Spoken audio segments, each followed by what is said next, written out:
Imagine, tu crois pratiquer le monothéisme le plus pur.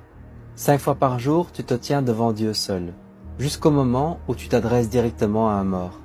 Dans chaque prière islamique, il y a une étape obligatoire, At-Tahiyyat, que la paix soit sur toi, ô prophète, ainsi que la miséricorde d'Allah et sa bénédiction.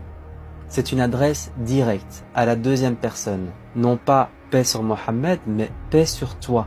Ce n'est ni une citation historique, ni un rappel. C'est un discours direct. Or, Mohammed est mort depuis 14 siècles, et en plein cœur d'une adoration censée être exclusivement tournée vers Dieu, tu coupes pour parler à un mort. Tu sais, cher ami, ça devient vraiment gênant de te réfuter. C'est un conseil que je te donne en toute modestie. Arrête de te faire passer pour un savant. Parce que quand un musulman averti, un musulman qui a de la science, il t'écoute, tu es juste ridicule. Ça veut dire qu'il y a des sujets même tu abordes. On n'a même pas besoin de faire des vidéos de réfutation pour les musulmans. Parce que les musulmans, ils savent. Moi, si je te réfute, c'est parce que tu as quand même une petite communauté qui réagit à tes vidéos et qui sont d'accord avec toi. Donc, je fais ces vidéos de réfutation pour que eux ils puissent comprendre. Bi'idhnillah ala azwajal.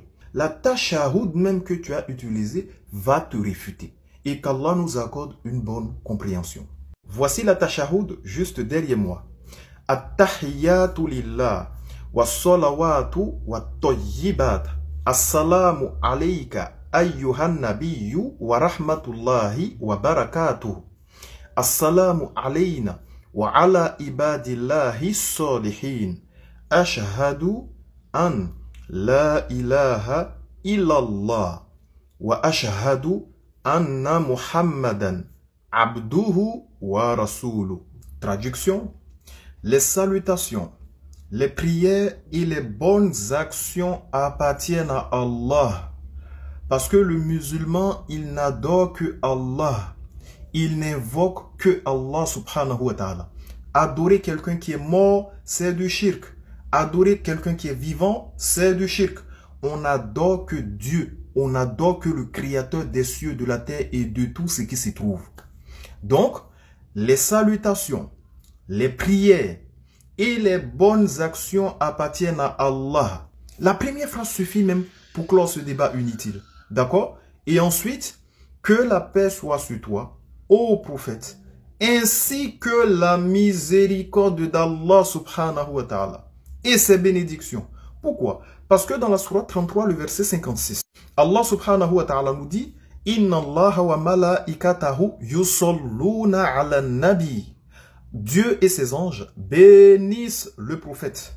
Yusallu, souvent c'est traduit par prie. Mais les gens ne savent pas que Yusallu peut désigner la bénédiction d'Allah, peut désigner la miséricorde d'Allah, peut désigner l'éloge d'Allah. Cela dépend du contexte dans lequel tu vas l'employer. D'accord? Donc, il ne s'agit pas ici d'une ibada. On n'est pas en train d'adorer encore une fois le prophète. Mais dans quelle langue on va vous expliquer et puis vous allez comprendre. Que la paix soit sur toi, ô prophète, ainsi que la miséricorde de qui? La miséricorde d'Allah et ses bénédictions.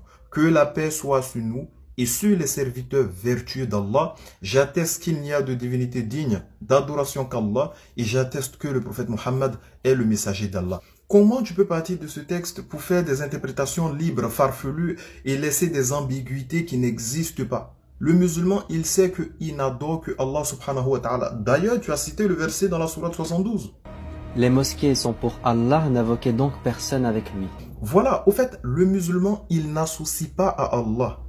Parce que c'est contraire à l'islam. Si tu associes à Allah, tu n'es plus musulman tant que tu ne te répands pas sincèrement. La première phrase qu'on prononce pour se convertir à l'islam, c'est « Ashhadu an la ilaha illallah ». C'est un seul Dieu. Par conséquent, tu ne peux pas adorer un être humain. Tu ne peux pas adorer une créature. Tu ne peux pas adorer un mort. Aussi pieux soit-il, tu ne peux pas, c'est pas possible. En islam, on n'adore qu'un seul Dieu, unique, absolu, qui n'engendre pas, qui n'a pas été engendré, qui ne ressemble à aucune de ses créatures.